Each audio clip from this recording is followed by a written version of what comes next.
Olá a todos, eu sou o André e este é o Finanças com o Calvário, um espaço onde vamos procurar melhorar a literacia financeira e falar sobre comportamentos relacionados com as nossas finanças pessoais. O tema de hoje foi sugerido por um seguidor deste canal que me solicitou e questionou sobre literatura relacionada com literacia financeira e com finanças pessoais. E eu, após ter pensado um bocadinho sobre o tema, e trazer aqui um bocadinho os livros que me levaram a iniciar este caminho de conhecimento e de investimento na área da literacia financeira, achei por bem também juntar um tema que está relacionado com a altura do ano em que nos encontramos. Estamos próximos de celebrar o Natal. O Natal é um dos momentos em que há uma maior tendência para haver um consumo significativamente grande de coisas, seja pela celebração em si do Natal, mas também pela habitual troca de presentes que se estabelece por esse momento. E, portanto, aquilo que é importante questionar é que relação é que se pode estabelecer entre literacia financeira e quais são os comportamentos que eu posso considerar mais saudáveis ou mais corretos, é que assim se pode dizer, se alguém pode considerar comportamentos mais corretos que outros, mas naquilo que é uma lógica de procurar conservar a saúde financeira nesta altura do ano. E, portanto, começar por falar sobre o Natal. O Natal é, sobretudo, uma altura de confraternização, uma altura de convívio, de partilha, de estarmos com os que mais gostamos, de momentos de alegria e de confraternização. Claro que associado a esse espírito natalício também existe um bocadinho aqui uma lógica de troca de presentes e, portanto, parece-me que há aqui algumas notas que se podem ter em conta numa perspectiva de equilibrar a saúde financeira com o momento do ano em si. Primeiro que tudo, acho que é importante estabelecermos um orçamento para esses presentes. Obviamente que esse orçamento deve ser combinado em família, deve ser um orçamento que caiba dentro daquilo que são as despesas normais e, portanto, não devemos entrar numa lógica consumista e que nos extravase e nos crie depois dificuldades para o resto do ano, só para, nesta fase, impressionarmos alguém ou mesmo que seja alguém que nos é mais próximo com um presente. E, portanto, depois de definir esse orçamento, obviamente que esse orçamento tem que ter em conta o número de pessoas para quem eu quero considerar a oferta e ter em perspectiva aquilo que é a média mais ou menos que poderá custar um presente dentro do orçamento e procurando não exceder aquilo que é o orçamento total estabelecido pela família para esta altura. E, portanto, inicialmente, essa parte é mais definidora daquilo que vai ser o meu comportamento e depois também até em termos daquilo que é o presente em si, eu posso combinar, para além daquilo que é o valor, associar um bocadinho um presente que seja necessário para aquela pessoa e não apenas algo que estou a oferecer para cumprir um bocadinho a minha obrigação de oferecer um presente nesta altura. E muitas vezes isso também acontece e o que acaba por ser o destino desses presentes é uma gaveta para depois serem inutilizados e, portanto, na realidade, o que estamos a fazer é desperdiçar dinheiro, por assim dizer. Não estamos a conseguir trazer valor nenhum à pessoa a quem estamos a oferecer o presente e, portanto, na realidade também podemos questionar um bocadinho relativamente ao tipo de oferta que fazemos, que oferta é essa mesmo. Claro que há coisas que acabam sempre por ser mais fáceis de oferecer, mas que também obrigam neste contexto a ter que conhecer a pessoa e a estar mais atento àquilo que são as necessidades da pessoa a quem eu quero fazer essa oferta nessa altura, mas eu diria que, por exemplo, roupa para utilizar ou ou livros, no caso de ser uma pessoa que seja dada essa tendência, e podem ser livros de variados temas, entre os quais livros de literacia financeira, até para procurar estimular um bocadinho aquilo que é uma lógica de criar um ambiente à nossa volta de organização e de falar sobre dinheiro, porque o ambiente em que nós estamos inseridos é sempre uma coisa que também vai definir um bocadinho o sucesso daquilo que eu me estou a propor fazer. E, portanto, se eu estou a querer organizar a minha vida financeiramente, se eu estou a querer melhorar aquilo que são os meus comportamentos e as minhas atitudes relativamente às finanças pessoais, se o grupo onde eu estou inserido não tem esse tipo de perspectiva e eu, na realidade, não procuro ou mudar ou ajudar a que seja uma lógica de estabelecimento de um ambiente de falar de dinheiro e de falar de literacia financeira e de opções para melhorar a nossa saúde financeira, por que não pensar em livros desse tema para ofertas? E depois, claro que há aqui uma parte relativamente ao Natal, muito central e muito importante, e que também esgota grande parte daquilo que é o nosso orçamento para as prendas natalícias, que são as crianças, não é? Costuma-se dizer que as crianças são o espírito do Natal, são o espírito do Natal pela alegria que comportam, pela vivacidade que têm, e também acabam por ser, no fundo, uma grande parte do orçamento que acabamos por ter em termos de presentes, acaba por ser para elas. E aqui, há de facto algumas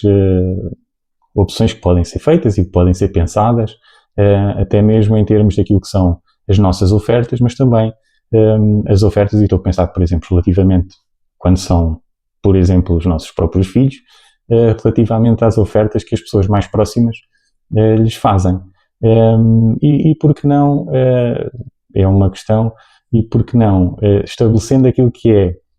um valor normal para uma prenda para essa criança, porque não subdividir esse valor entre um brinquedo em si, que até pode ser algo, e é algo que eu também procuro fazer, ser algo um bocadinho mais didático, um bocadinho mais desenvolvedor, entre aspas, de competências para essa criança, seja em que área for, e obviamente adequado àquilo que é a fase de desenvolvimento da própria criança, mas no fundo, porque não dividir esse valor entre um brinquedo em si e o restante valor ser um valor que seja aplicado diretamente numa perspectiva de poupança futura para essa criança. É uma ideia engraçada, é uma ideia interessante, e no fundo, isto sem sair daquilo que é o orçamento inicial que cada um de nós pensou para aprender para essa criança. E portanto isso por exemplo é uma ideia que eu acho que é interessante, e outra, o Natal também pode ser um momento, e eu costumo fazer isso com os meus filhos. O Natal pode ser um momento em que se estimula também a aprendizagem e a aquisição desses comportamentos de partilha, até mesmo nas próprias crianças, e portanto muitas vezes algo que eu costumo fazer é pedir aos meus filhos que escolham um dos brinquedos que eles hoje têm, e que basicamente o ofereçam num local onde hajam crianças que estejam e que não tenham acesso a tantos brinquedos, e acaba por ser interessante porque os coloca na perspectiva de, por um lado, ter que oferecer alguma coisa que é deles, e isso é importante, e por outro lado porque os faz oferecer sem, na realidade, eles receberem nada naquele preciso momento. Obviamente que eles têm expectativa, até por causa das cartas para o Pai Natal e tudo isso, de receber presentes, mas o que conta, na minha ótica, é que naquele momento eles estão a dar uma coisa e não estão a receber. E isso também os faz depois no futuro serem melhores pessoas, porque eu acho que a partilha e a oferta aos outros não tem que ser numa lógica sempre de procurar receber, e também os ajuda a ter que perceber e a terem que dar valor às coisas que têm. E portanto, relativamente às crianças também, pronto, há a possibilidade então dessa partilha ou dessa lógica de oferta em valor, e parece-me que é algo que se calhar até os pais, até poderia estimular os próprios pais dessas crianças a mudarem um bocadinho a mentalidade e a pensarem, ou a olharem e a estabelecer: eu nunca tinha pensado nisto, nunca tinha olhado para isto assim, e se calhar até é uma coisa que faz sentido. E portanto, relativamente, trazendo aqui um bocadinho aquilo que é numa perspectiva de ofertas, e tendo em conta que eu, como mencionei de início, tinha sido questionado sobre literatura acerca deste tema, eu procurei trazer aqui alguns livros,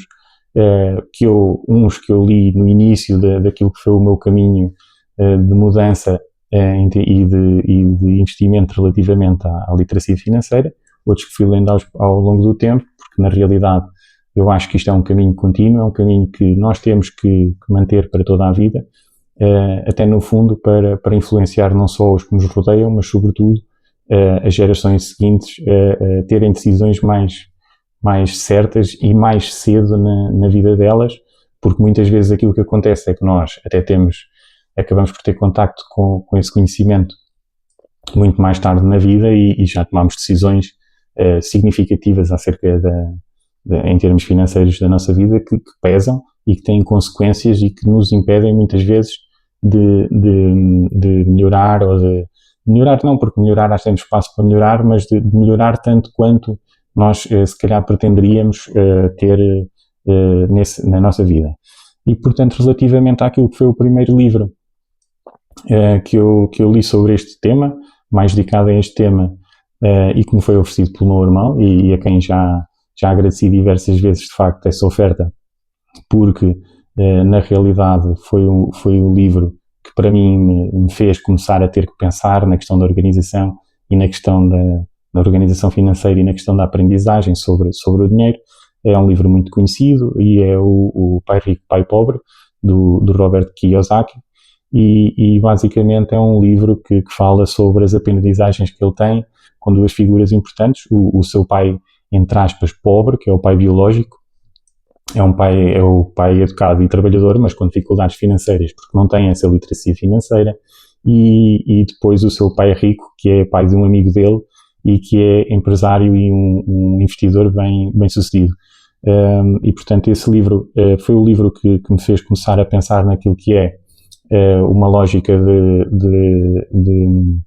de melhoria de conhecimento financeiro. E depois houve outros que também acho que podem ser boas fontes de conhecimento, e há dezenas e dezenas deles. É uma questão depois de querer investir, e é isso que eu tenho vindo a fazer. Mas há também o pequeno livro dos investimentos do John Bogle. O John Bogle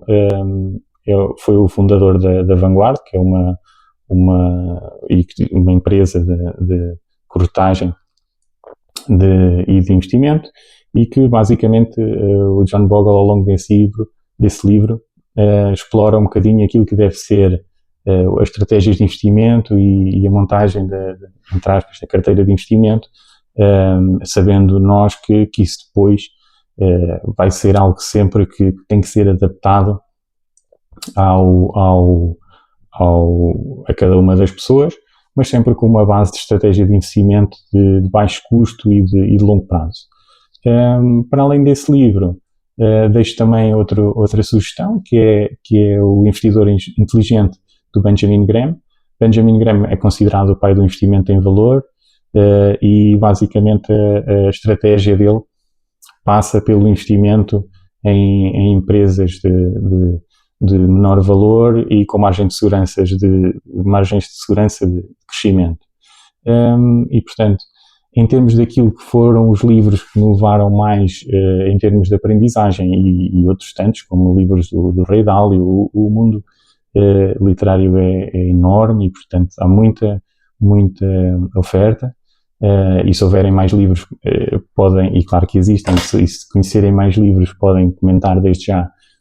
e partilhar aquilo que é a vossa experiência e os livros que vos influenciaram e influenciam. E claro, há diversa informação em podcasts, no Instagram, mas aí a questão muitas vezes passa por conseguirmos filtrar aquilo que é informação que pode ser considerada fidedigna, ou então aquela informação que muitas vezes prende-se mais com uma perspectiva de procurar aliciar e levar a que as pessoas tomem determinados comportamentos e, portanto, também é decisivo que as pessoas saibam interpretar bem aquilo que lhes está a ser transmitido. Por último, também queria deixar duas sugestões, porque, de facto, a literacia financeira e aquilo que são os comportamentos relativamente às nossas finanças pessoais não devem, e isso foi algo que eu já percebi e já encaixei perfeitamente, não devem começar única e exclusivamente quando nós recebemos o primeiro salário. É um caminho que deve ser feito desde criança e existe a possibilidade, e hoje em dia com a panóplia de coisas que há em termos de informação, de jogos, de recursos didáticos que se podem fazer, deve ser um objetivo dos pais esse caminho para que depois os nossos filhos consigam ter uma vida mais tranquila, mais calma, menos pensada e apenas e só pela pressão financeira, e consigam ter um bocadinho mais de liberdade financeira, que é um tema que eu vou abordar noutro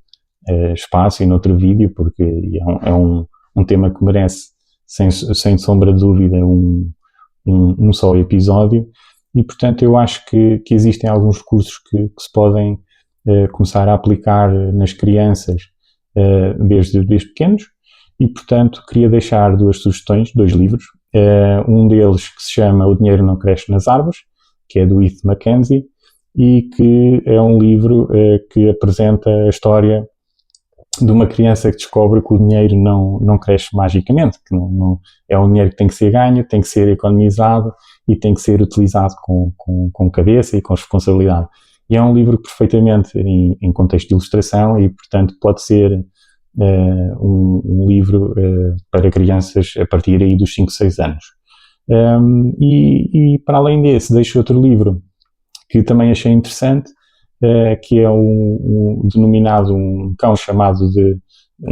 Dinheiro, e esse livro fala de uma menina, que é a Kira, que adota no fundo um cão e que lhe basta a chamar Money, e no fundo o cão é um cão especial, é um cão que interage com ela, e é um cão que ensina a lidar com o dinheiro, com os sonhos e com as escolhas que ela tem que fazer na vida. É um livro indicado a partir de crianças, para crianças com idades a partir dos 9 anos e portanto, eu acho que são duas boas soluções para nós procurarmos estimular a percepção do dinheiro, a percepção do custo das coisas e ensinar, no fundo, às crianças que essas escolhas implicam todo um sem número de consequências naquilo que é a nossa vida e o modo como nós levamos a vida e o tempo que temos para depois fazer aquilo que queremos fora do espaço de trabalho. Portanto, em termos de sugestões de livros, eu acho que estas são as sugestões que encontrei e que fui seguindo, mas há muitas mais e, portanto, quais sugestões tens para fazer? Que livros achas que podes partilhar e podem ser úteis para aquilo que são a literacia financeira e a melhoria dos nossos comportamentos? É uma coisa que podes deixar nos comentários, porque no fundo este caminho e esta jornada é uma coisa que eu acho que tem que ser feita em partilha e a aprendizagem de uns com os outros é aquilo que vai fazer e vai trazer o sucesso de todos. E portanto aproveito para solicitar para seguirem os canais que tenho no YouTube, Instagram, no Facebook, no LinkedIn, comenta, partilha e faz chegar a mais pessoas que tenham interesse por esta área ou que possam ter alguma vontade de aprendizagem sobre esta área. E não te esqueças, por cada euro que consigas gerir melhor, hoje é um calvário a menos no futuro.